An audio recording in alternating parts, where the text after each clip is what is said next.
سر پر دوپٹہ نہ ہو تو وضو ہو جاتا ہے؟ وضو ہو جاتا ہے، اور اس طریقے سے ایک ابو داؤد میں حدیث ہے، اس کو بھی غلط پریزنٹ کیا ہے کہ جو عورت ننگے سر ہوتی ہے اللہ تعالیٰ اس کی نماز قبول نہیں کرتا۔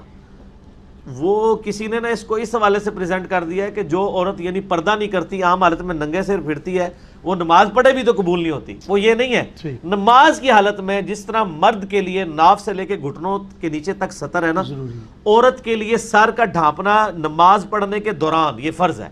ویسے تو الگ سے بھی ہے، لیکن یہ مطلب نہیں ہے کہ جو الگ سے ننگے سر پھرتی ہے اور وہ جب دوپٹہ بھی پہن لے تب بھی اس کی نماز قبول نہیں ہوگی، ایسا نہیں ہے۔ تو اس طریقے سے یہ اکثر اذان ہوتی ہے تو وہ عورتیں جو ہے دوپٹہ لے لیتی ہیں، یہ ساری ٹریڈیشنل چیزیں ہیں۔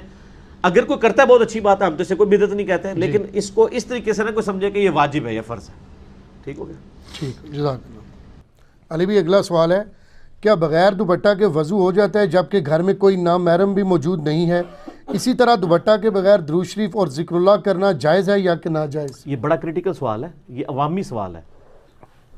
بلکہ میں آپ کو بتاؤں، اگلے دن ایک پوسٹ لگی ہوئی تھی، مجھے کسی نے دکھائی، اس میں لکھا ہوا تھا کہ جو عورت دوپٹہ نہیں لیتی اللہ تعالیٰ اس کی نماز ہی قبول نہیں کرتا، اور اس کے نیچے انہوں نے رزلٹ نکالا تھا کہ جو عورتیں بے پردہ ہیں نا، ان کی وہ نماز پڑھ بھی لیں تو قبول نہیں ہوتی۔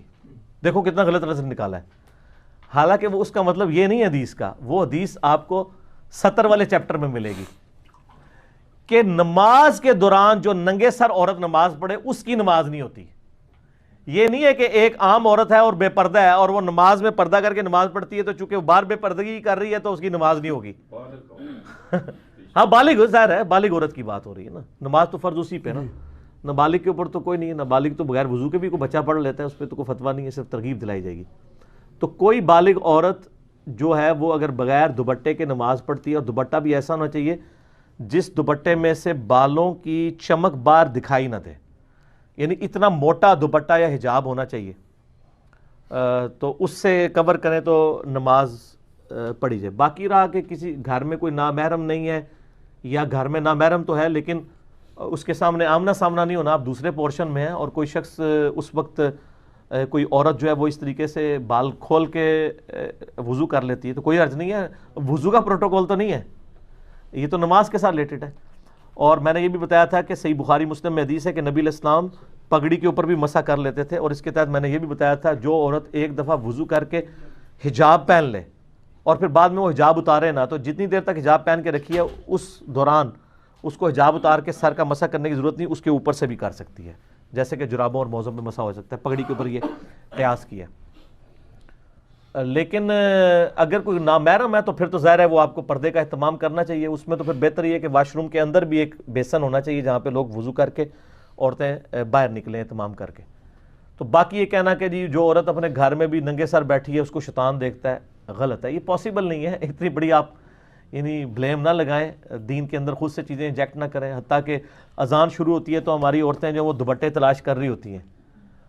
اذان کا جواب دینے کے لیے دوپٹہ اوڑھنا ضروری نہیں ہے، دوپٹہ پروٹوکول ہے نماز کا، یا غیر محرم کے سامنے آنے کا آپ نے حجاب کرنا ہے۔ اکیلے بیٹھے ہیں، آپ کی فرینکنس سے لائف گزاریں، کیوں اپنے آپ کو مطلب مصیبت میں ڈالتے ہیں؟ رہا یہ چکر کے جی دوپٹہ ذکر کے لیے ضروری ہے یا دروشی پڑھنے کے لیے، سر دوپٹہ تو بہت چھوٹی چیز ہے، اگر کوئی شخص بغیر وضو کے بیٹھا ہے وہ بھی اللہ کا ذکر اور دروشی کر سکتا ہے، اور یہ بھی چھوٹی چیز ہے۔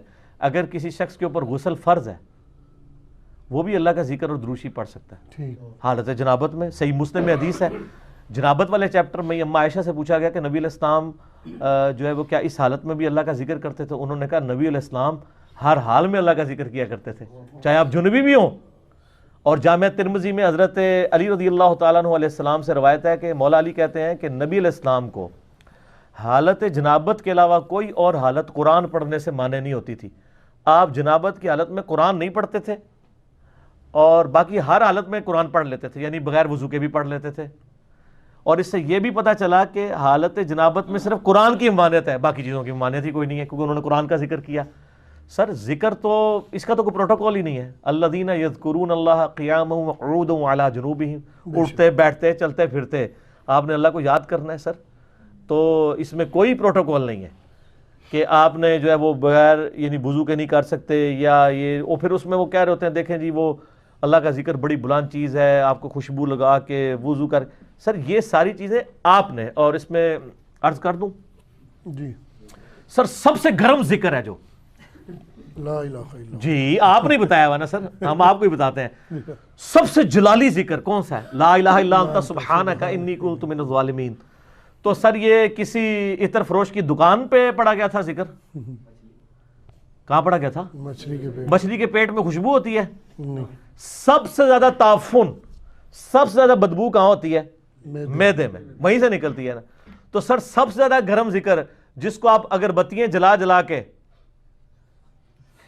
خوشبوئیں مل مل کے کرتے ہیں اپنے گھروں میں, جس شخص نے یہ ذکر کیا تھا 3 دن اور 3 رات تک, اس نے تو وہاں پہ کیا تھا, وہاں تو اس کو پھر ذکر نہیں کرنا چاہیے تھا, دل میں ہی کرتا.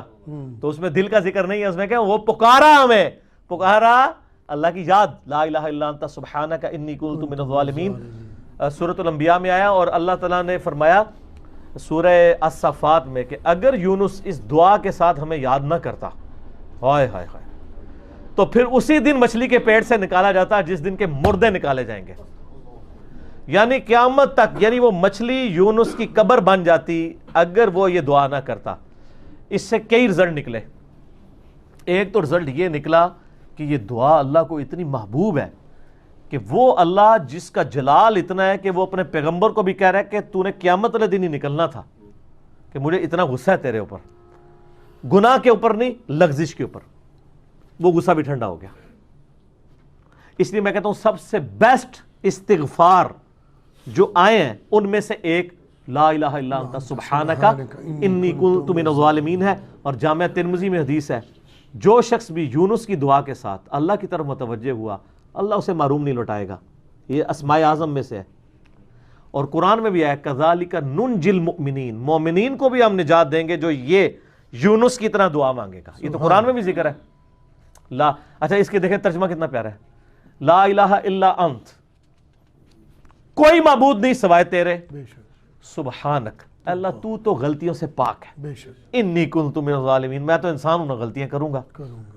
یار اس سے بہتر انداز ہو سکتا ہے کوئی نہیں کہ یا اللہ تو تو غلطی اس لیے نہیں کرتا کہ تو پاک ہے, تو پاک تو صرف تو ہے, مخلوق تو اس لیول پہ پاک ہو ہی نہیں سکتی. جی اس لیے ورنہ تو ہم مخلوق کو بھی سبحان پیغمبروں کے ساتھ بھی لگا رہے ہوتے ہیں. انسان جتنا بھی پرفیکٹ ہو پاک نہیں ہو سکتا. بے شک انبیاء کو اللہ نے گناہوں سے پاک کیا ہے, لغزشیں ان سے بھی ہوئی ہیں. حضرت آدم علیہ السلام سے لغزش ہوئی ہے, نوح علیہ السلام نے کافر بیٹے کے لیے دعا کی ہے, موسیٰ علیہ السلام سے بندہ مر گیا ہے, نبی علیہ السلام کی 4 لغزشیں قرآن میں ذکر ہوئی ہیں. غزوہ احد پہ بددعا نکل گئی تھی زبان سے, تو وہ سورہ آل عمران میں آیا کہ آپ کو کوئی اختیار نہیں ہے, آپ نے بددعا دی ہے, اللہ چاہے تو ان کو ہدایت دے. اور پھر اسی خالد ابن ولید کو ہدایت بھی مل گئی, اور اسی مبارک زبان سے جس سے بددعا ملی تھی سیف اللہ کا لقب بھی مل گیا. ٹھیک ہے, یہ سر اللہ کے اختیار ہے. پرفیکٹ صرف گاڈ ہے, بے شک اس کی کوئی مخلوق بھی پرفیکشن میں اس لیول پہ نہیں جا سکتی. مخلوق کی یہ اللہ کا نقص نہیں ہے بلکہ مخلوق کا نقص ہے کہ جو مخلوق ہوگا نا وہ پرفیکٹ نہیں ہو سکتا. جیسے خالق ہمیشہ سے ہے, مخلوق ہمیشہ سے ہو ہی نہیں سکتی. بے شک وہ کہتے ہیں نا, اکثر لوگ سوال کرتے ہیں کہ اللہ تعالیٰ اپنے ساتھ کا ایک اور خدا پیدا کر سکتا ہے. ہم کہتے ہیں یہ محال ہے, اس لیے کہ جو پیدا ہوگا وہ خدا ہوگا ہی نہیں.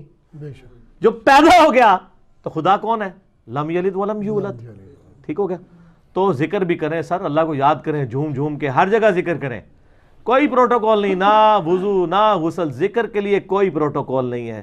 جب مرضی ذکر کریں, اللہ کو یاد کریں. اور اس کے لیے کپڑے پہننا ہونا بھی ضروری نہیں ہے.